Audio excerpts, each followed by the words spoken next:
Friends, good evening to you in Africa and Europe. Greetings and welcome from wherever you're joining us for this webinar. Kindly note that this webinar is being recorded and will be made available at a later date. So as we warmly welcome all of you, we would now like to pose a couple of poll questions on your screen for you to kindly answer. The results will be shared in the chat window. You are with us for the first of 3 eDARE webinars for the Africa and Europe regions, as we reflect theologically, drawing on sacred and other texts, on the impact of the COVID-19 pandemic. How do we respond and operate in this so-called new normal? Our values and services in the new normal different from those in the old normal. Should we want to go back to the old normal, where for many the old normal was already problematic?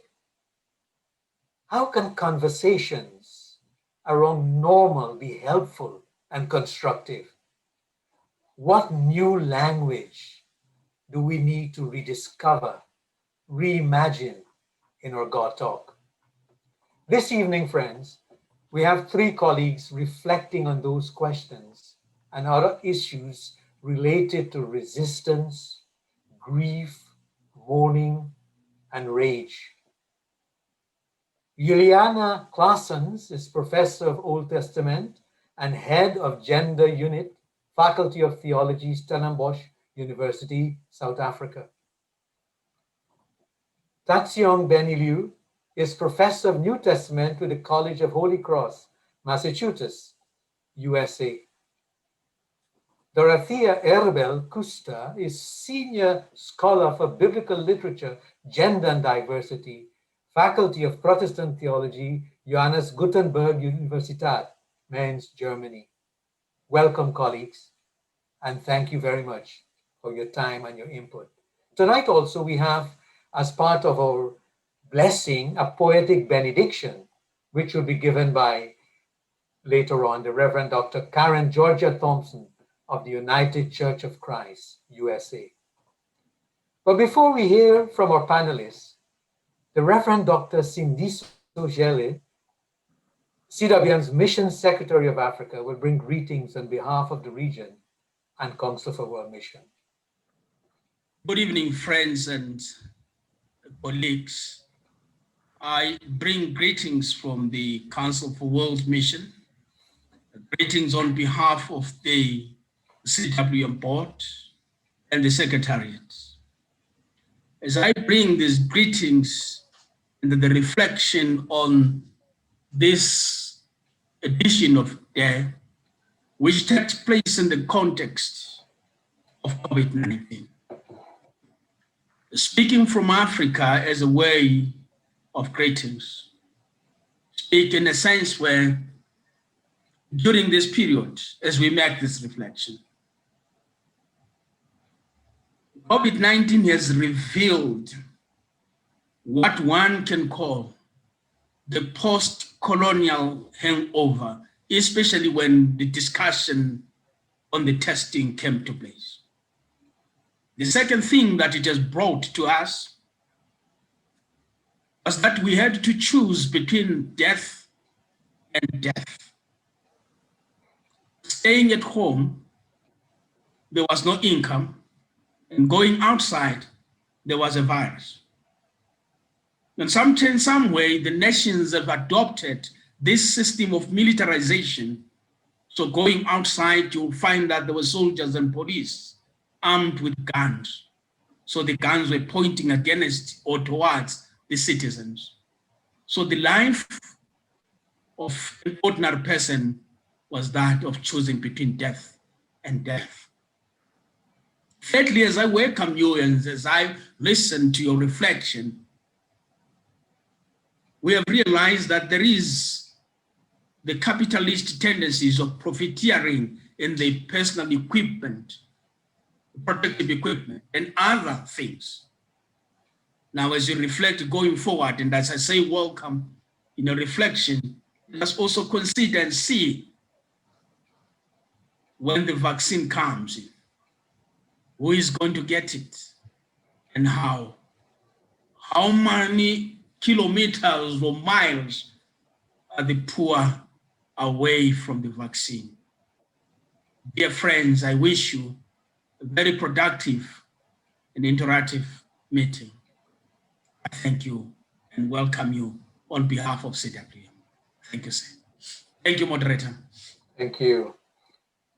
So colleagues, thank you, Cindy. So our presenters will speak for 8 to 10 minutes each. And then we would have our larger discussions. The discussions will be first among colleagues as they interact with what they have heard and as they make connecting points. And there will be some other colleagues who are joining the discussion within the space. But we would also be receiving questions in the chat box and the question and answer section, and those will be fielded and will be brought into the conversation. And we intend to respond to all of those as far as possible and as best as we are able to do so. So our presenters would be in this order. We would have first Juliana, then this will be followed by Benny's presentation. Benny's presentation, even though Benny is here live, his presentation will be a video recording, and then that will be followed by Dorothea's presentation. So Juliana, her paper is titled An Infinite Present, Theology as Resistance Amid Pandemics. Over to you, Julie.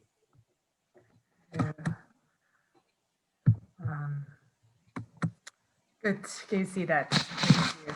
Thank you so much for the invitation, and it's wonderful to be here, also midst of colleagues that I know for a long time, so thank you so much.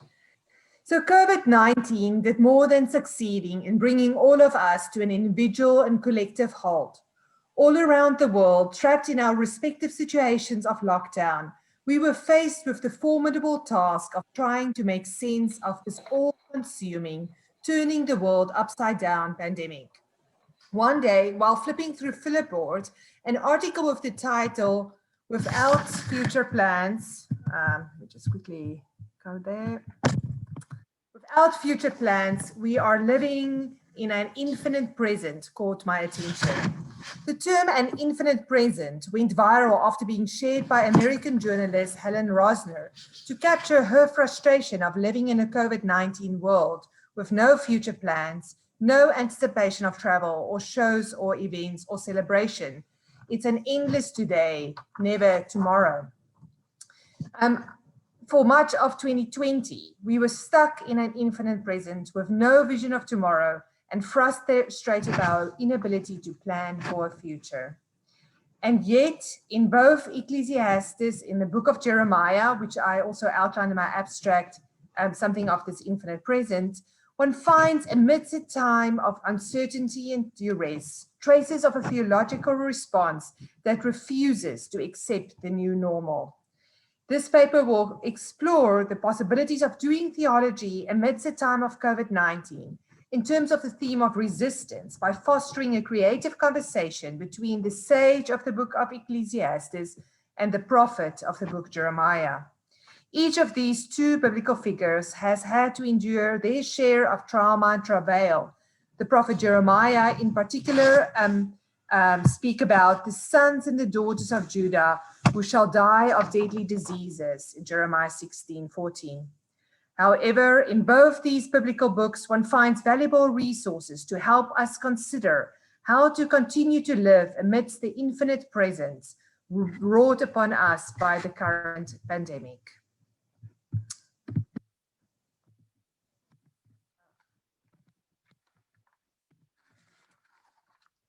It is during this time of the infinite present, which had become our new normal during the time of COVID-19, that I was drawn to the notion of what I would describe as the present infinitive in the book of Jeremiah. Born out of the devastation of imperial tax, followed by famine and deadly pestilence sweeping through the land, this book reflects the efforts of the traumatized prophet, representing a traumatized community, to make sense of a calamity that far exceeds what we have had to be facing in 2020, that forever will be known as the year of the plague. However, amidst the honest and raw expression of a national crisis, which affected individuals in some very concrete ways, one finds in the middle of Jeremiah a couple of chapters in which the prophet is doing theology in a time of disaster in a way that defies his current circumstances. In a context in which people have been uprooted and torn down, the intended audience in Jeremiah is told by the prophet to resist their situation by engaging in a number of basic everyday activities presented in the form of the present infinitive. The so-called Little Book of Comfort starts with Jeremiah in Jeremiah 29, writing a letter to the exiles in Babylon. In this reality therapy of sorts, Jeremiah is telling the exiles to accept the situation which they find themselves, to settle in for the long haul, for the exiles going to last a while, for the most of the addressees, their entire lifetime. But acceptance does not mean passivity. The prophet's exhortation to engage in present active infinitive verbs, to build, to plant, to build a family, to engage in diplomacy, represent tenacity, or one could say persistence, insistence, determination, stubbornness, resolve, all synonyms that reflect the call not to give up, to continue to live amidst the misery that has befallen them. All these activities require hard work, daily laborious activity that in the end yield fruit and give life. In a context in which houses were torn down, the exiles are called upon to build again, to plant vineyard as a direct response to the enemy's scorched earth policy. It is these acts of engaging in everyday actions, mundane and special occasions alike, which are at the root of theology as resistance in the book of Jeremiah. But the prophet is not merely doling out advice to others. In chapter 32, Jeremiah is shown to actively live his own advice there where he finds himself, confined in the house of the prison warden, in a sense doubly trapped as the city of Jerusalem is beleaguered by the Babylonians. In this situation of which we may now describe as lockdown, the prophet himself is not passive, but rather acts in a way that mirrors the advice he has been imparting onto the exiles in Jeremiah 29. In a profound act of resistance, the prophet in Jeremiah 32 engages in a counterintuitive real estate transaction, which serves as a primary means of expressing Jeremiah's agency and subjectivity, as the prophet is shown to buy a portion of land at the request of his cousin, who had come to visit him in prison. To buy land implies to have land on which one is able to conduct the life-giving activities in which Jeremiah had implored the exiles in Jeremiah 21 to engage: building homes, planting vineyards, building families. Perhaps I could resonate with Jeremiah's message of building, planting, and buying a place in which such life-giving activities might ensue, because during those days of the extremely hard lockdown my country, South Africa, was living through, present infinitive actions of building, planting, and building relationships served as a way to offer resistance against the tyranny of the infinite present. And for 5 very long weeks, we were not allowed to go out of the house except to go buy food or seek medical attention.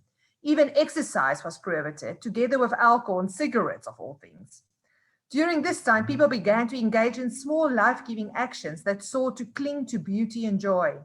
Mundane acts such as growing herbs in one's windowsill and cultivating a sourdough starter, which may be said to be a contemporary form of keeping a plant alive, became part of the daily battle against the darkness and gloom associated with this very dark, strange year. I was particularly drawn to Jeremiah's act of buying land, as quite ironically, my husband and I engaged in the counterintuitive act of buying a house ourselves, in miraculously selling the home where we, for the past 14 years, had built a family and a life during lockdown. Suddenly, this year of the plague was filled with new meaning as we transitioned from one life to another, practicing the art of letting go and traveling lighter, as we tried to figure out which of our furniture and possessions would fit into this new space. The act of buying a house in which we could continue to build a life and plant a vineyard was to all of us a profound expression of subjectivity, of resistance in a world turned upside down, and which was becoming gloomier by the day. However, the weekend just before we moved, while busy painting a sad bathroom cupboard the most beautiful bluish grayish color, while hanging curtains and imagining where our future furniture should go, messages from all sides started pouring in. One of my first master's students, who since graduation served as a pastor in a small town about 4 hours from Cape Town, had succumbed to this dreaded disease. I was struck by the surreality of it all. While I was painting, planting, and building, actively celebrating life, beauty, and joy amidst the pandemic, another gentle soul succumbed to COVID.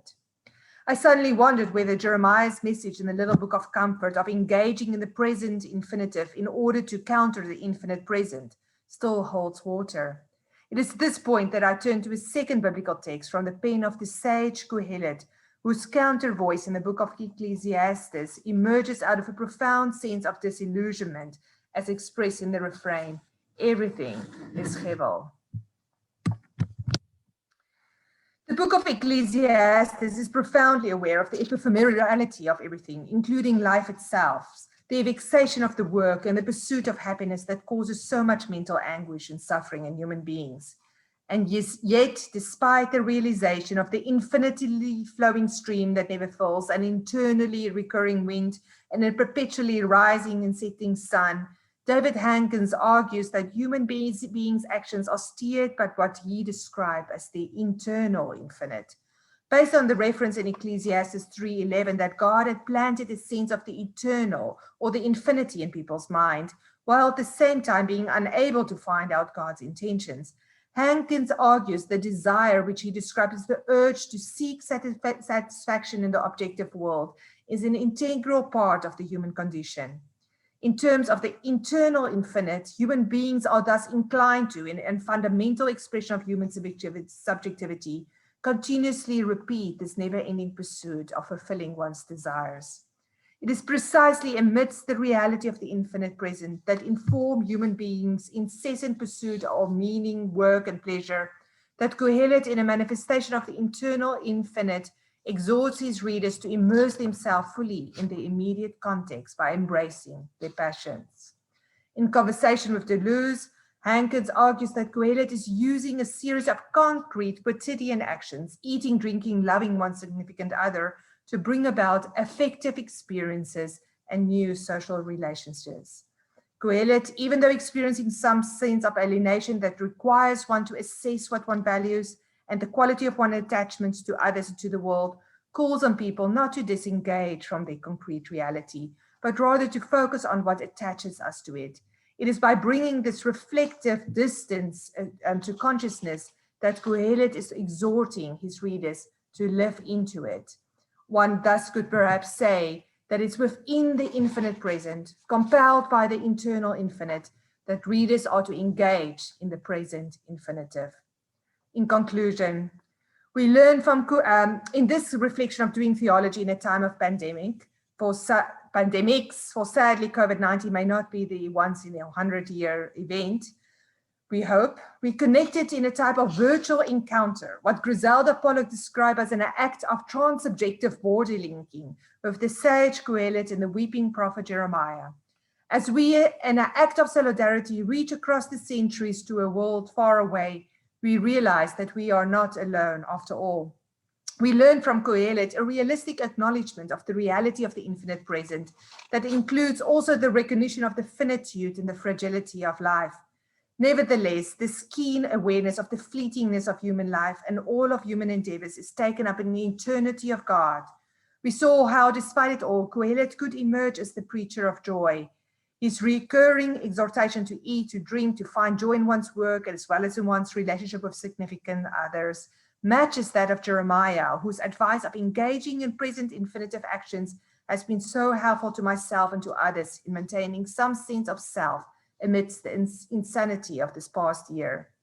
Echoing Jeremiah's refrain concerning building and planting, Ecclesiastes resigns himself in the fact that there will be times for building and planting, while also acknowledging those times in which breaking down and uprooting inevitably will transpire. And as we have so keenly become aware, dying and weeping and mourning. Thinking of Ecclesiastes together with Jeremiah, though, perhaps we are reminded that in times of uprootedness we plant, In times when everything is torn down, we build. And in times of pandemics, we look for ways to desperately cling to life and love and beauty and joy. What else is there for us humans to do? Thank you.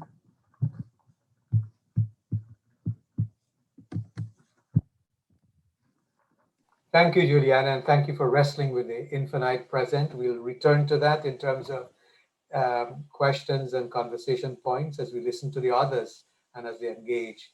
As I've noted, Benny's presentation would be a video presentation that Benny has recorded, and Benny's here in our midst, and he would engage in the discussion time. So can we have the video from Benny? Benny's presentation is titled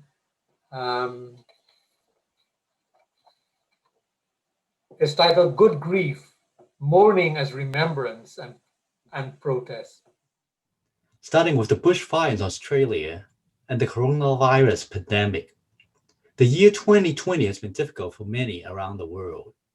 Things are made even more difficult in the USA under the incompetent, impetuous, and imperialistic Trumpian regime.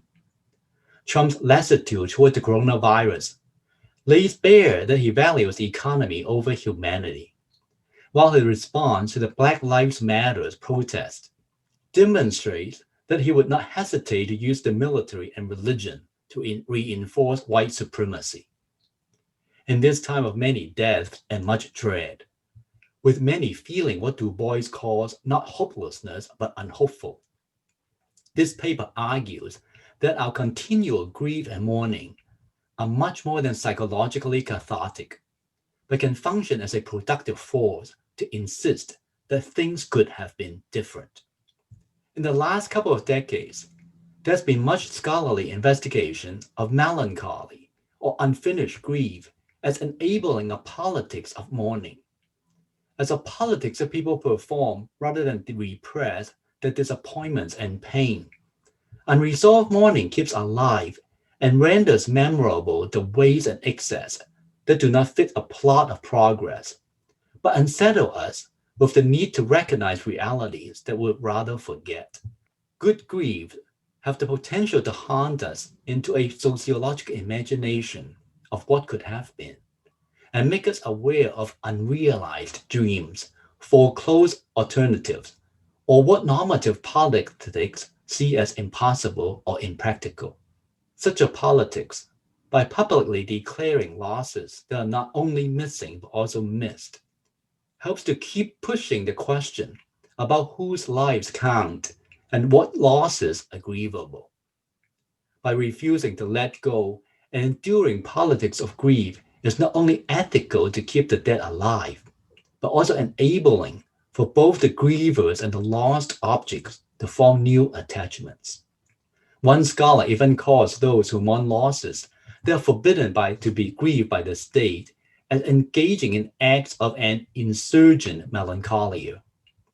In the words of another scholar, we must become tellers of ghost stories, paying attention to what history has rendered ghostly, and write into being the seething presence of the things that appear to be not there. Primarily a symptom of what is missing, a ghost gives notice not only to itself, but also to what it represents. In her book titled Passed On, Carla Holloway discusses how African American mourning and burial practices, in response to Black people's vulnerability to untimely deaths, play a crucial part in the construction of Black identities. Similarly, the gospel writer was passing on a story of a resurrected Jesus to readers after Jesus had already passed on by Roman execution. John's gospel can therefore be read as a form of recalcitrant memory, or even a militant refusal to allow certain objects to disappear into oblivion by a colonized people. Let's face it, John's gospel gives a picture of the world that is far from rosy. Grief is a story, and John's gospel is in many ways a story of grief. Its protagonist, Jesus, is presented as the slaughtered Passover lamb. Painting a world full of hatred and death, John's narrative haunts us with its memory of a dead but resurrected and present yet absent Jesus, who makes several ghostly appearances after his crucifixion and resurrection. After appearing to Mary Magdalene, he appears to his disciples in 2 consecutive weeks. The better-known episode is undoubtedly the second one, thanks to the Doubting Thomas tradition. Notice, however, that John Jesus himself, without anyone asking, volunteered to show his hand and his side to his disciples when he appeared to them the first time. So it is not only because of Thomas' doubt that he shows his hand and his side. In his piece about mourning and melancholia, Sigmund Freud suggests that one of the traits of a melancholic is an insistent communicativeness, which finds satisfaction in self-exposure. I've commented elsewhere that John Jesus seems to suffer from a form of logoria. Not only does he talk a lot, but he also talks a lot about himself. Moreover, Freud writes explicitly about wounds. The melancholic are not ashamed and do not hide themselves, since everything derogatory they say about themselves is at bottom said about somebody else. Homi Bhabha refers to this point by Freud and writes, this inversion of meaning and address in the melancholic discourse, when it incorporates the loss or lack in its own body, displaying its own weeping wounds, is also an act of disincorporating the authority of the master. Fanon said something similar when he suggests that the native wears his psychic wounds on the surface of his skin, like an open sore, an eyesore to the colonizer. Referring to Freud's work on melancholy and grief, Judith Butler also wonders about reading certain performances as acting out. John Jesus in this reading is returning as a colonized victim who bears his scars and wounds to not only protest against the colonizers, but also transfer the feeling of the cross to not only Thomas, but also his other disciples. He performs a show and tell that is similar to Emmett Till's mother, deciding to have an open casket during her son's funeral, so that the world could see what they had done to her child and to pass on the cultural haunting of being African American. Since John Jesus shows, but makes no overt comment or give any specific remark about his scars and wounds, one may also read this scene in light of what Walter Benjamin's choreographic pantomime, that registers loss by bringing bodies to the foreground. John's Gospel provides its readers here a frozen-in-time image of Rome's imperial terror and brutality by perpetuating the trauma experienced by John Jesus as a literary spectacle, more than just authenticating his identity as their crucified, dead, and now risen and living Lord. John Jesus makes a point to flaunt his scars and wounds to his disciples, so they will, like the beloved disciple, feel them and feel with him the deep traumas of the colonial world under Rome. The open wounds of John Jesus become infectious. Thomas, as a result, personally and emphatically identifies with John Jesus as my Lord and my God. These words of identification may take on additional meaning if they are read as an allusion to Psalm 35:23, given that Psalm's imprecatory plea for God to defeat and destroy the enemies of God's own people. The passage functions then to align the feelings of the Gospel's readers with the pain of John Jesus and against aggression or bloodlust of his assailants. The impression one gets from this scene may become even heavier in light of what follows. First, John Jesus tells Peter that he will lose his freedom, with the narrator quickly clarifying that John Jesus is actually referring to his death. Second, through a conversation between Peter and John Jesus, the narrator seems to explain for its reader the death of the beloved disciple. These messages of death, one after another, testify in a sense to its community's vulnerability to colonial carnage. John's Gospel ends by passing on an ongoing grief to its readers, who are now supposed to carry on the memory of Jesus by testifying, mourning for injuries, death, and loss of John's Jesus, and the transfer of affect and emotion that it entails, can result in a political alliance, not only among many Johannine characters, but also among readers of the Gospel. John's open and haunting display of wounds and deaths should therefore be read as a staging of national and colonial grief. It is a staging that repeatedly demands something to be done. This, along with the reminder that mourning could keep alive those what could have been alternatives, would be my unhopeful hope in passing on the haunting past. Perhaps this ancient gospel called John can still help us remember and reimagine with its mourning of a ghostly Jesus figure in these times when most of the world seems to be taken over by not only a pandemic, but also the pandemonium of the US empire. Thank you very much. Thank you very much, Benny.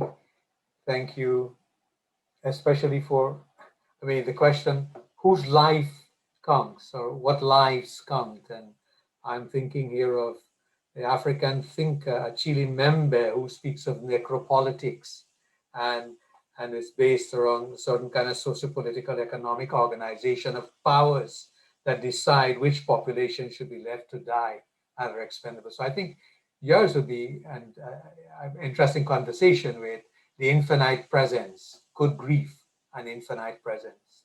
So our final presenter before we start our discussion would be our colleague,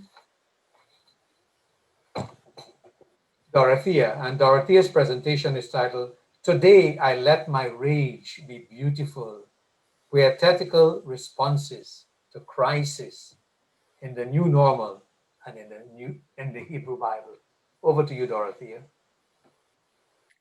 Today I let my rage be beautiful.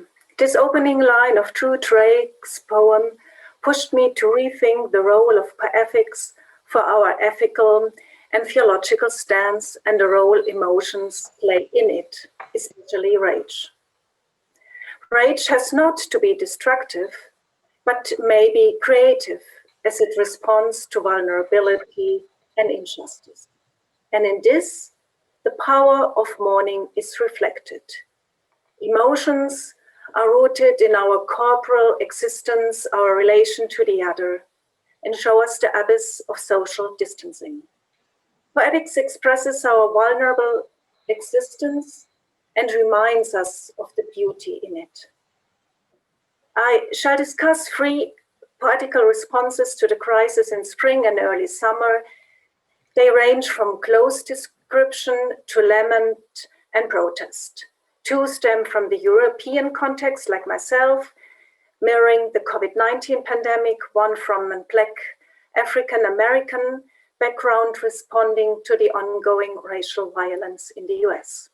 And all authors felt to the urge to react with their means poetics. Descriptive poetic questioning, Danny Zuig. Danny Zuig, a composer and songwriter in Berlin, stands in the German tradition of Liedermacher. His song is accompanied with an electric e-guitar and has been written during the lockdown in April under an extremely blue sky with almost no airplanes and enchanting blossoming.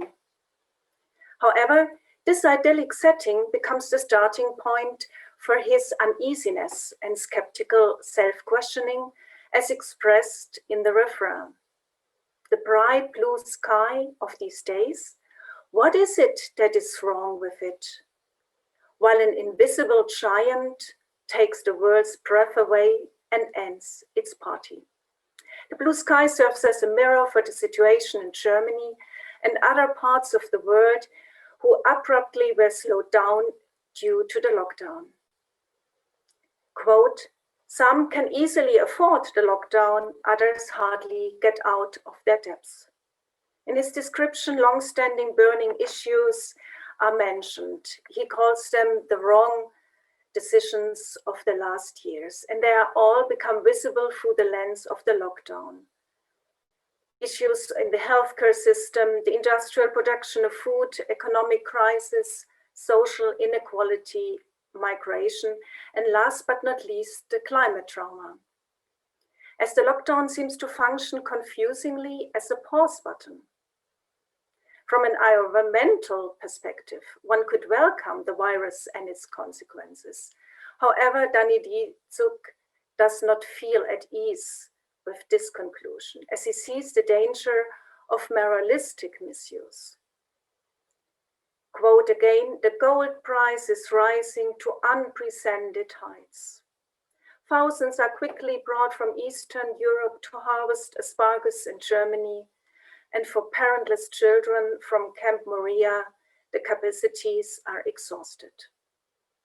The bright blue sky these days, what is it, what is wrong with it, while a giant shows us the moral bankruptcy?"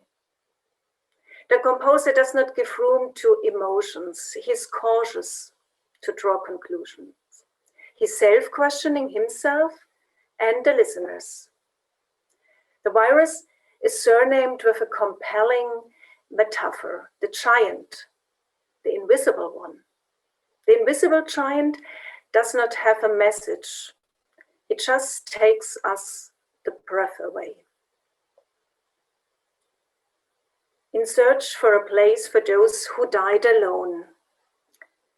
Our difficulties with grieving resonate likewise in the poem by Ulrike Beil. Her longing for the other is expressed through speechless lament. The poem is titled Bergamo, and it has just been awarded by the National Committee in Luxembourg. I quote the poem, "The winter in your mouth through the empty city. In your hand, the locked out breath. Prayers like disposable towels or undergrowth. In search for a place for those who died alone. Perhaps a pier busk, a high beach. I would call this stop Bergamo, arrêt supprimé, none served stop." In the dense poem, the sentences are sometimes broken. They seem unfinished, as either verb or subject is missing. At the end of the poem, a subject emerges through the voice of the first person singular. Two uncommon metaphors are used regarding prayer. Prayers are called disposable towels for single use. Likewise, prayers are as bushes in a deserted landscape where everything dies back. The voice would call the place for prayers Bergamo, which has become a grieving symbol of the pandemic in Europe. The city in a highly populated region close to Milan, an industrial center, has suffered from a high mortality rate due to COVID-19. However, in the poem, this place for rest and lament is a stop which is not served. The place for lament is suppressed. Ulrike Beil chooses here a French expression of her new multilingual home. The requested stop is not responded to. No stop, no rest. Our journey does not halt. No time and place for lament. In Upper Italy and around the globe in spring, almost only the grave diggers stood at the graves to mourn. Grief-struck families mourned their coronavirus dead online, as they were denied a funeral. They shared photos, memories, and sorrow that their loved ones had died alone. This has turned into a protest movement trying to persecute the ones they hold responsible for the deaths. Noi denunceremo, we will denounce. The final poem to be treated emerged from protest movements like Black Lives Matter and People Strike, fighting against COVID capitalism. Prophetic Rage, Drew Drake. The Rape Poetry by Drew Drake, the Rap Poetry by Drew Drake, a New York-based teaching artist, explicitly addresses emotions, in particular rage, which seems to embrace all his longings, his pain, and his pleasure. It is an emotion shared by many of his community and around the globe. The performance does not only treat anger, It incites this emotion and its beauty. I quote, "Today, I let my rage be beautiful, felt no need to dress it up, did not care how it looked or what ground it shook. I just let it be, and it was beautiful." Anger, which according to ancient philosophers only makes sense for those in power, rises exactly due to the lack of reciprocity. Rage, as a usually disregarded emotion, is acclaimed as beautiful and no longer suppressed. Let's listen again to Drake. "Today, I let my rage be joyful. My rage can sound like a soul clap, sound like knack if you buck, sound like amazing grace, sound like lift every voice and sing. And don't it sound like this rage is total praise?" He alludes to a huge reservoir ranging from psalm prayers, gospels, and crunk music that can give providence in the struggle for survival. His question at the end, "And don't it sound like this rage is total praise?" makes me think of the theology of the Psalter. The Psalter ends on universal praise without annihilating lament and protest against injustice. I want to identify two more theological allusions how rage is characterized. The first, "Today I let my rage be holy." Anger by humans is rather seen negatively in the Bible. Good anger is reserved for God. An exception might be Moses expressing anger after the speech of Pharaoh in Exodus 11, who refuses the Israelites to leave the bondage. The other declaration of rage, "I let it be, and it was beautiful." The expression alludes to the creation account in Genesis 1 and God's final statement at the end of his creative acts. "And God saw, it is Tov, Hebrew for good and beautiful." To conclude, the three poetical responses are united in their indignation about a new normal. One can understand the poems as late modern psalms. Danitsuik acts as prophet, disclosing injustice, moral ambiguities, and the absurdity during the lockdown. No longer heaven, but the blue sky serves as horizon. The poem by Ulrike Beil and the one by Drew Drake alludes to religious themes and language. In order to commemorate the dead, Ulrike Beil searches desperately for a place for lament and rest. The poem reflects on prayer. Drew Drake playfully and powerfully mixes up biblical and postmodern hip-hop language, turning the allusions to biblical text and common norms upside down. In opposite to the general negative perception of rage as destructive, it becomes a creative act, as the artist and activist becomes the creator, stating, "I let it be, and it was beautiful." Thank you. Thank you very much, Dorothea, for your presentation and for offering us a poetics or the poetics of lamentation and drawing from a variety of different voices and connecting to some of the other insights from colleagues. We will now move into our discussion session at this point, and I would begin with us as the presenters.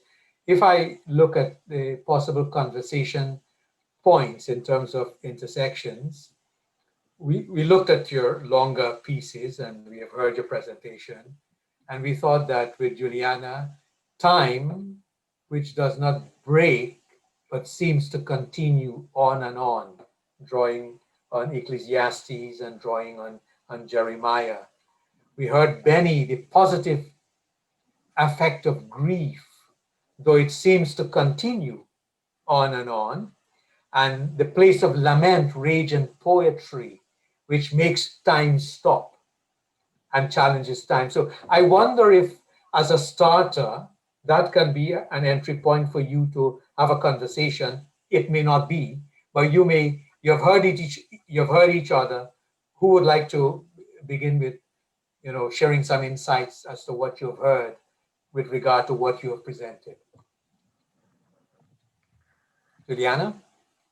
Yes, so thank you so much. This was such a rich presentation. So I loved all the papers. So thank you so much, Benny and Dorothea. I was thinking about the whole theme of mourning and the prohibition of mourning. And, the part, I didn't read this in my presentation, but also in Jeremiah 16, where there's a prohibition to have funerals and to mourn. And, it's also in terms of what Dorothea's point also there. And then, that act of resistance almost also to tell the ghost stories and to have the funerals. Also, how do you mourn if you can't be together? And when it's being together is a way of spreading the virus and almost, death sentence to others. So I really sort of thought that was a sort of a connecting point between all of us in terms of how you mourn, but also find other ways of mourning that does not cause more harm or death to others. Benny? You need to unmute. I think that is an interesting point to make, but I also want to bring out a contrast that from Juliana's paper, it seems like her reading of Jeremiah is to accept. And I think she even said that is an art of letting go, which is in some way completely opposite to what I want to emphasize about mourning, because melancholy is precisely the refusal to let go. So people have died, but I'm not going to forget it. I'm going to keep remembering them and bringing them up. So there is an interesting contrast there. I don't know what Dorothea think about that as the third person talking about this contrast between Juliana and Juliana's paper and my paper. Yeah, thanks for already interacting. And indeed, I would add one more conflict, or as Kohelet seems not be able to mourn. So, and indeed in your intertextual reading, this was interesting, reading Kohelet together with Jeremiah, then you have the mourning. And thinking, going back about not letting go, the wish to persistently mourn. I found this interesting in the full long paper. You stressed Benny, Maria Magdalena, who did not want to leave the grave, even if it was empty. So she stayed. And she took her time, or she didn't want to get out. So I found this point very interesting. I think there is not a possibility to resolve perhaps these different modes of mourning, but what about a theologian, which I read as well a lot, Kohelet during the lockdown, but what to do with him, theology, somebody who can't mourn, or who does not perhaps sense the need, or and I think if I can maybe say, I think it's I don't think it's either or, because I think even during this year, how many months are we in this, and we don't know how long this is going to continue also.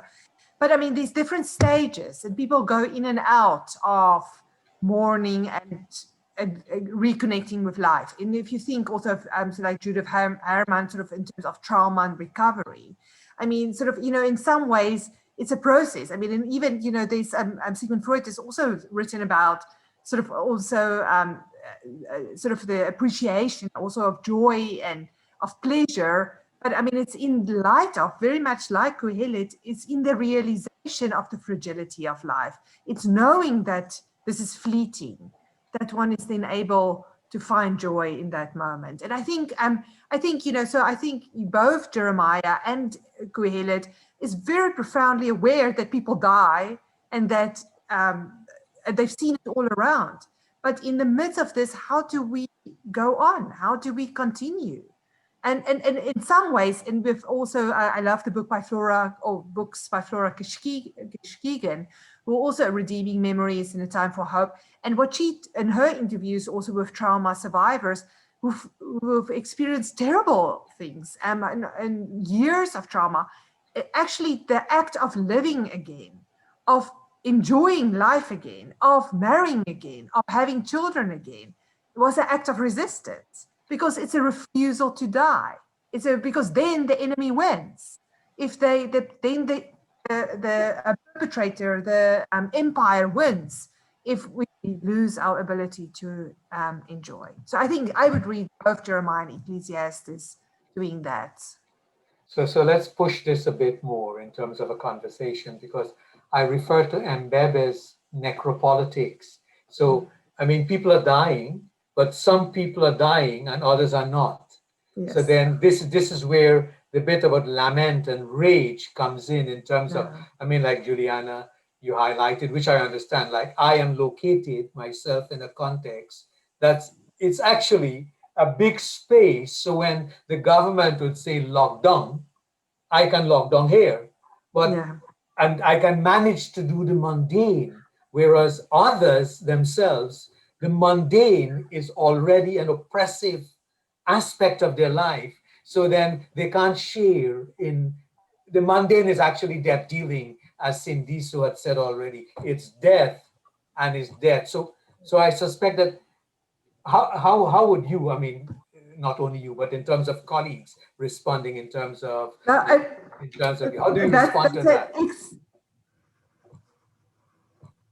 Yeah, no, that's an excellent question. And I thought about also, sort of one of the questions he asked to me. I mean, the fact even with Jeremiah, he has means, he has money to buy a house. And is that not a way, sort of a situation of privilege of him being able to lock down while, so if others, the counter voices in Jeremiah, people had to flee, the refugees. I mean, we have also the other, or being forcefully removed, like the people in Jeremiah 29, who's also the elite. I mean, it's the privileged people who were taken into exile. So in terms of that, so you have all these wonderful counter voices in the book of Jeremiah. And I was thinking, when I write this, I was also very much aware of, I mean, you could say in our country, white people's problems, rich people's problems. And we have this in many different communities. All of us who are here are privileged. We are educated. We are at university positions. We have means. We have jobs. I mean, we could teach online, and we complain so much about the extra burden of online teaching, but we could teach, we could work, we got salaries. Well, in South Africa, there were 2 million job opportunities that were lost, and it's not coming back. So I was very much aware about that in terms of, I thinking about writing from my place, but not just staying in my place, and sort of always being aware of that there's other situations and other contexts where it's different, and being able to in solidarity also speak on behalf of that in terms of the rage and the lament. Thank you. So I saw Dorothea has a hand up, and after Dorothea speak, I will then open up for the other discussants around. So I have Anna, I have Gerald, I have Kozipa, and then I would go to Sione. So Dorothea, yes, would you like to respond to that conversation point? If there are that many voices, so yeah, no. Go to the other, yeah. The comment was just on, you made the relation between time and lament, and it got clear for me now more. So like in the poem, she said, the stop is suppressed, none deserved. So we don't, I think this is really the problem. We don't want to take our time to lament, and we fear also the fear of stopping and taking a break. But yeah, looking forward to the other comments. Thank you very much. So from our other colleagues, it's open conversation, and then Sione would come with some of the questions you may have received. Hannah, you want to go? Yes, Mike, thank you so much. And thanks to the panel. Fascinating the way the presentations all linked so nicely together and gave us all a sort of richness around what are oftentimes negative human emotions, you know, so a sort of hopelessness, rage, the whole idea of grief and mourning and so on. And I just wanted to narrow in because I think, Mike, you actually went in the direction that I wanted to go in, asking questions about privilege and where we stand concretely vis-a-vis how all of this will wash over us. And I think Juliana did go in a nice direction with her answer, because it's a space of discomfort that continues to be one for me that I still can manage to exist. And I still can, even though month to month I'm worried, okay, will I get paid next month? But then I do get paid. So that position of being in a space where I may have some savings and so on makes death different in its meaning for me. But specifically, Benny's presentation had a fascination for me because of his concern with ethical mourning practices and how those play a crucial part in Black identity.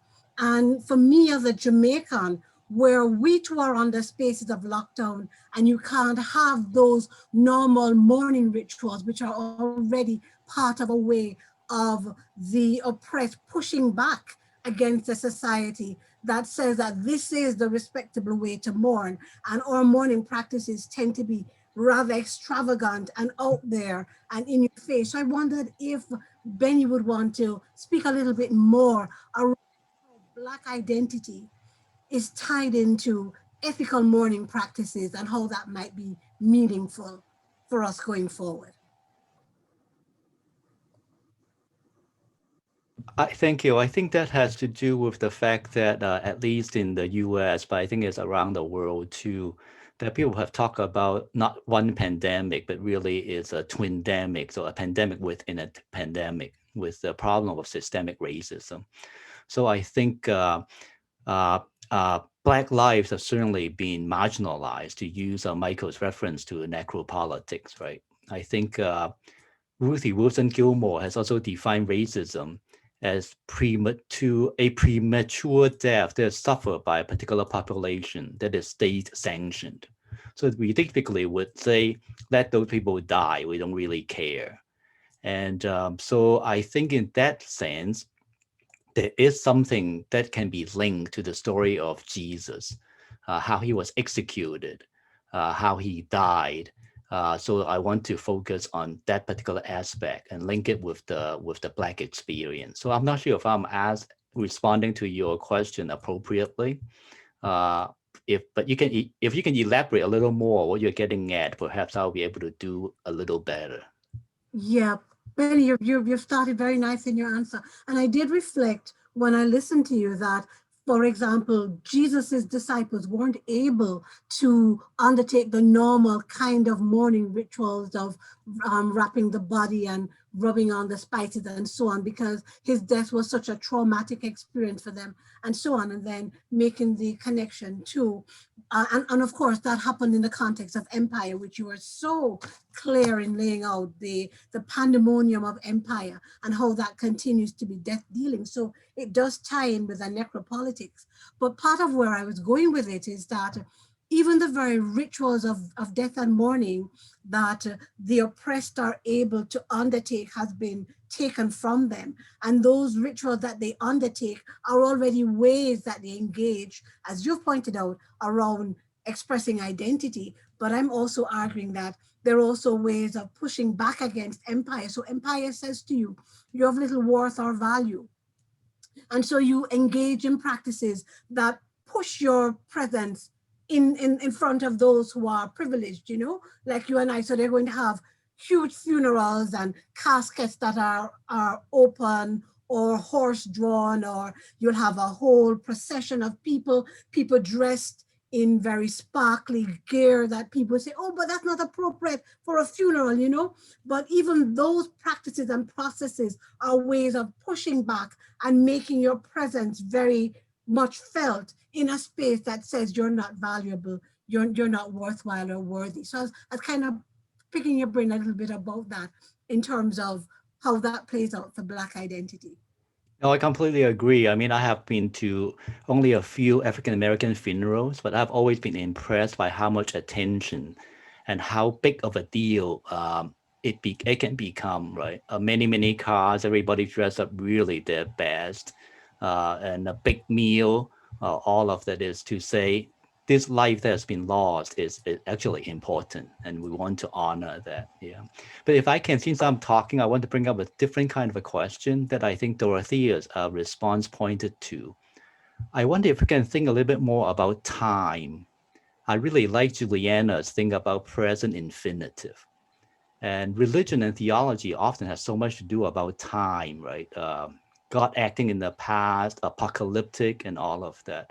How do we think about time? I wonder if we can think more about that, because when we talk about the new normal, it strikes me as if we have accepted as, okay, we're moving on. This is now the reality. But mourning is precisely the refusal to move on. So I think Ralph Ellison has a phrase to say, time for Black lives is actually a boomerang. It always comes back. The past always comes back. So how do we think more about time? I'm curious about that after hearing Juliana's present infinitive. Yeah, and I that's such a good question, and I mean, so in the midst of it, and also I think what is so interesting about the different this global, even this global conference that Joanna, you put together for us, and but we are such different contexts also, even in terms of the pandemic. I mean, in some ways, we in South Africa we have spring, and we are, you know, sort of out of a lockdown, we are breathing easier, but we might go back into a second wave. And I mean, sort of in Europe, it's so bad now. In America, it's even worse. And, you know, we don't know, you know, as we go into winter, you go out into spring and summer. So this cycle seems like for the next year or two, we're going to be stuck in this. And that's also what I'm saying. How do you survive? Because we have to take the time to mourn and grief and anger and all of that, but you can't stay also in that for 3 years. I mean, we need to also live. And how do you find ways to creatively also make time, break the time? I think, Yona, you also spoke about the sort of the rituals, sort of that, you know, to break up the time, the moments. And I mean, and some of that is celebrations. You know, in Jeremiah's time. I mean, the time for funerals, the time for weddings, the time for the children's weddings, which is such a long haul, even thinking about that. And talking of time, I think I would like to bring in Kutsipa at this point, you know. So Kutsipa. Yeah, thank you very much for very stimulating papers. The first paper, Juliana's paper, I also was struck by your reference to the infinitive, the infinite presence. And I thought about it in language terms, you know, the simplest form of the verb before conjugation. And I think, you know, that is reference to past, present, and future. And there's a sense in which the other two papers seem to capture by presenting to us, you know, the affective as a site, you know, for deep reflection. So in my mind, you know, that idea seems to, you know, to bring the three papers together. There's a reckoning with time, but there's also a reckoning with raw emotion, you know, as, you know, something that is actually existentially we are all having to deal with, you know, whether you actually are, you know, grieving as in mourning someone who has died, or it's the loss of appointments, you know, or the loss of control, you know, around, you know, the things that you could, you know, very safely predict, and so on. So really appreciate your take. Thank you very much, Kutsipa. Gerald, you could. Do you want input before I go to Sione and then we come back for the conversation?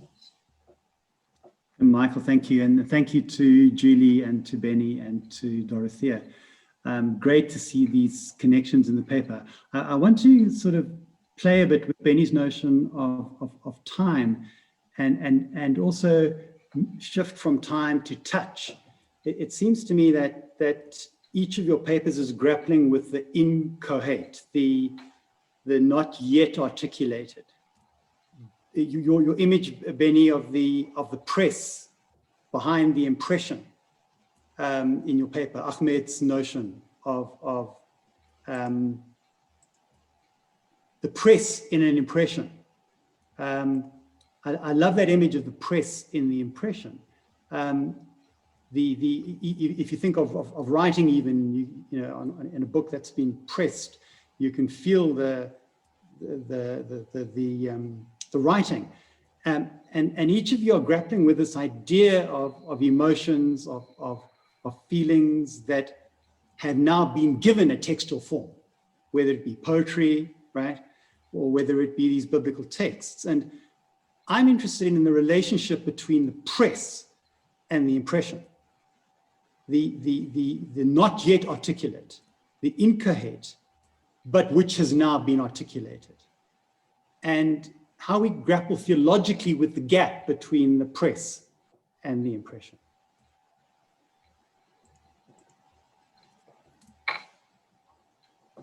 As we think about that, any comments? I think that's a Benny, you no, could go go ahead, first. please. No, I just a short comment. This is just such a great point, Gerald. So thank you so much for saying that. And I mean, it has to go also in terms of trauma theory, the inability to say, the inarticulateness of trauma, the impossibility of putting trauma into words, but then also that we are called to do so. The absolute one has to find the words to put in trauma in order to move on.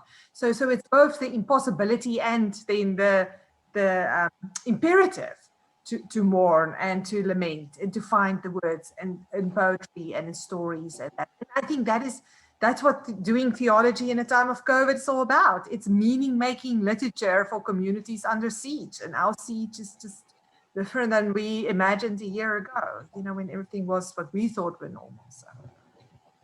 Benny? I was actually going to say something similar about how emotions actually is inaccessible in some ways. I should say another person's emotion. It is easy for us to say, I know how you feel. But actually, another person's emotion is always inaccessible. And of course, as Juliana said, trauma theory really capitalize on that, the inaccessibility of what other people have felt, or even what you yourself have felt. But I was also thinking, because of what Gerald said, that's true of sacred text as well, right? Text is a recording. There's always this long history between textuality and history. Text gives you something, but also the historical facts are still not accessible. So there's always that gap that I think we have to admit as biblical scholars and theologians. And maybe that inaccessibility would help us to be more humble, more modest, and more open to hearing other voices and perspective. Yeah, thank you. Thank you, Benny. Thank you very much. Sione, you would like to comment at this point with any questions that you have thought about or picked up? Thank you, everyone. There's a question that has come through chat. It has to do with the difference between the response to COVID as compared to the response to HIV/AIDS. Are there any difference? And let me just say that Bev is presenting on this particular question in a day's time. But if there are differences, why? Is it because white, straight, privileged people are unexpectedly facing fear and loss of control? Is it about control? And I think this is a critical question. So I pose a question and invite some response to that, or colleagues? Dorothea? Yes, I sensed this the same. I was rereading with my students reactions to HIV/AIDS from Musa Dube, but also from others, and I realized that back then in Europe we didn't really interact with HIV/AIDS, but now this year with the COVID-19 pandemic, indeed, it seems to shift. So, and I think one part is also because, as the question puts it, the sense of destabilization of the normal. Okay, thank you. Go ahead. Michael, thank you. I'm not going to say too much because I really would encourage people who are interested in this question. It's a really important one for those of us who live in contexts where both are present with us every single day. And in a context like ours, the reality of COVID exacerbates the reality of HIV. So I really would encourage people who want to grapple with this to listen to Bev's presentation. Bev had its presentation tomorrow where she talks in depth about the kind of different ways in which these pandemics manifest themselves among us and how we respond to that. Thank you, yeah. Yes, and maybe just about COVID, because I do think, and I mean, it's still early on and people trying to make sense of it, but I do think COVID also has some sort of racial element to it, because it's not equal in who gets to live and who gets to die. I mean, my mother is 82, she has diabetes, she had COVID, she survived, she's fine. And I mean, my two students I was speaking about, they're in their 30s. They are, in terms of South African community, from the Cape Colored community, and they died. And I mean, I know also in the United States, if you are African American, if you are Hispanic, you have a much greater percentage chance of morbidity or mortality. So again, some of those questions, and so why is that? Is it genetic, socioeconomic? Is it people? I mean, white rich people have their homes to hide in. I don't know. It's those questions that we need to grapple also with more. Thank you, Sione. I think those are the questions you need to grapple with in terms of, this is why I'm pointing back to Mbembe's thesis about necropolitics, and our system is geared and is privileging particular groups of people. So it's not to diminish the fact that people die, but the fact that who are people being affected and are dying, especially in the case of this pandemic, which is linked to endemic. And I've said this morning, which is also syndemic or syndemic, because it relates to so many other interrelated inequalities in our life together. So that's very good. That's the kind of conversation we need to stir up in our discourse. Sione? The two questions for me at this point. One is about time. How is time measured? Because we tend to think of time in terms of space. And in this particular case, as something that Benny had brought up, barely into this pandemic, it wasn't not even called a pandemic. They started speaking of a new normal. So that new normal is a way of avoiding dealing with the problems of what they assume to be what we assume to be the old normal. So it becomes an excuse, or it becomes a permission to shift away from the problems of the old normal. And this thing that Juliana has raised about this infinite present, when time is how do we measure time at this particular moment? So that's an open question. And the second question is, you being students and scholars of the Bible, in our previous webinar, we heard one way in which the Bible offers a response to the pandemic, which is to seek harmony. I mean, Wei Wang's presentation, and so harmony is one of the biblical ways of responding.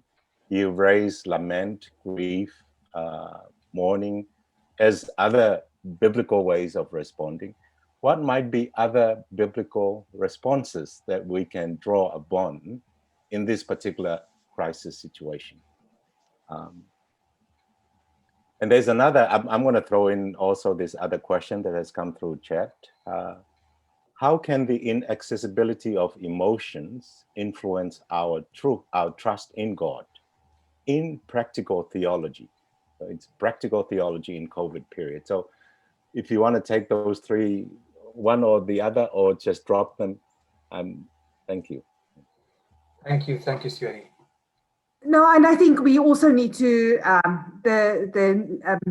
the dark legacy also of the biblical traditions. We need to face that also in terms of when we try to make sense of the biblical response in a time of COVID, because I mean, there's a lot of very harmful coping strategies in the biblical text, including scapegoating, revenge fantasies, in sort of the darkness of the human mind, which has been so traumatized, and because they traumatize, they act out in sort of causing harm to others. So there's numerous of those examples that can also be mentioned, and that I think we can and should reflect on, so that it's a warning for not acting in such a way in our time, I would say. Any other response from the panelists or colleagues? I'm interested in the whole question about time. So these three papers all have something to do with emotion and affect, obviously. But another big thing that I think is arising in the larger world of cultural studies will be temporality, right? So queer temporality, for example. So I wonder, I don't know what to do with it. It's just that it strikes me with the present infinitive and all of that. I would love to see some work being done on temporality. Dorothea, you had your hand up. Yes, it was to the question, what other biblical voices we could bring to the floor. I asked myself also, in which situation we use which kind of performative talk, and talking about new normal, could we make use of counter words, like apocalyptic counter words, like in the sense of the need to restore, or drawing back to like cosmic images of creation stories. So, but the question is for me also, which text we want to use for in which situation, and what are we focusing on? And indeed, there is also the danger to, if we want to misuse, as Juliana just mentioned. Thank you very much. That's important. I mean, your own contribution was reading a text outside of scriptural text, which is also an interesting direction in terms of time and temporality, that how then you have an intertextual reading, as colleagues have done, but also intertextual in terms of other texts, which may not necessarily be texts in the way that we are considering text. So that's an interesting conversation point for us to contemplate on as we move forward. But I think the points are really well taken here. There's a bit from Benny's longer paper, which isn't, I think, if I've heard clearly, in the video presentation, where he speaks of what I would term as a fourfold act. If you think of ritual, you think of liturgically, a fourfold act of this is how I'm categorizing it: remembering, responding, protesting, and reimagining. And I think that I'm hearing the same from something similar line from Dorothea and Juliana, or the task before us would entail a sort of reimagining what kind of resources we need to draw on in terms of wrestling with what is before us. I mean, briefly, how would you respond to that? Because we have to bring this conversation to an end now. Benny, am I representing you well?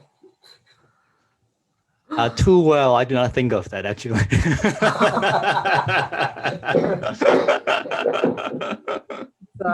No, but that's a great sort of way of maybe bringing this to a close and thinking of how do we reimagine, how do we rethink, you know, sort of we have to be creative and human. Luckily, the human condition and people have no limit of creativity also. So, and we already are doing it. Even this whole webinar is a way of resistance of doing theology, and we're doing this together, and so it's wonderful in that sense. Maybe just a text from Jeremiah, which I preached on this past week in our final chapel, but there's a text also in Jeremiah 35, 35 or 33, or is it 30? 33 probably, that says that that God says it's such a waste that the cities are empty and that it shall be populated again. And for me, that was such an interesting image also, you know, speaking also in the context of God as a healer, and God will bring healing, which just sounds different now. But I mean, I think there's even thinking about the question also about, it's one of the people asked from the floor, sort of about the emotions, that our emotions and God's emotions. And of course, the way we are presenting God or imaging God comes from what we're experiencing.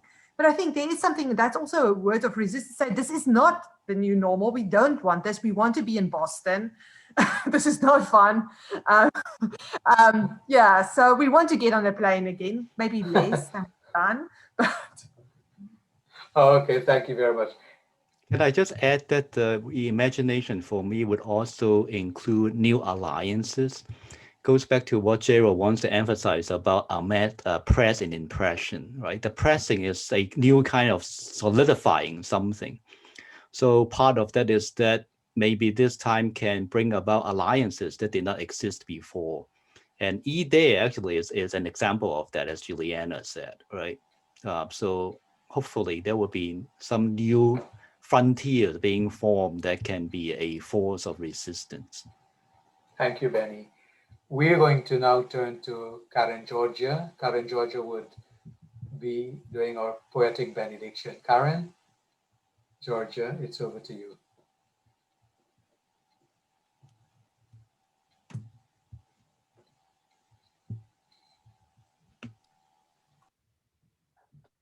Thank you, Michael, and thank you all for the rich conversation and discussion of the moment. So while you all were talking, I was writing, and what has been produced is called, it's entitled Nonplussed. So listen to these words.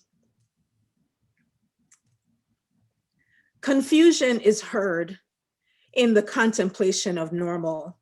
The struggle to reconcile a change from what was, the struggle to imagine that the named normal of the past, which was permeated with injustice, could yield way to life and a new way of living. Normal was a child of patriarchy, a spawn of injustices that manifested as racism, as sexism, as colonialism, as enterprises, as imperialism, as greed, as death. Making humans into machines, wounding men and women and children, creating death of mind, body, and spirit to yield wealth and gain, leaving scars and wounds, generational trauma, tyranny and brutality, and infectious oozing spreading as pandemics. Normal was death and more death experienced in these pandemics, amplified by this COVID-19, which has peeled back layers of miscarried justice, exposing the fissures long named and unaccounted for amidst the quest to keep alive a haunting past, sustaining the pandemonium of decaying empires. We weep, hearts broken with grief, tears for those who died alone, tears for those ignored. We rage, prophetic rage, a beautiful defiance embraced as resistance to suppression. We reject the idea of returning to normal. Daring discernment calls forth a reality that means we pluck up, we pull down, we plant, we overthrow, we rebuild, rejecting notions of normal. Why return to normal? Promoting privileges where normal multiplies the marginalized, where normal ignores the least of these, where normal says there is nothing to grieve, this destructive normal itself a pandemic. Who among us is surprised at the rage in the streets, at the resistance worn globally, at the need to push back at the burning bushes, the signs that all is not well, a sign that the divine calls, calling out from a global lockdown, calling for an upheaval to normal. There's a new thing pushing up, a new thing springing out among us, a new language reflecting God talk, holding on to the divine among us. When we cannot mourn, what do we imagine? What do we hear of God in the morning, in the echoes of the screams, in death's silence? We are not alone. What else is there for humanity? The fragility of life is present, defying the idea that any among us are beyond death. We find our way to joy, invited to experience this moment of years where privilege is overthrown. Our unresolved mourning lives as discomfort and resistance. In the midst of our tenuous existence, we grapple with hope and absence of meaning, turning the traumas of death and empire into rituals of healing and resistance, creating new presence, conjuring new identities, welcoming new alliances as we seek resurrection in the witness of the death of normal. Ashe.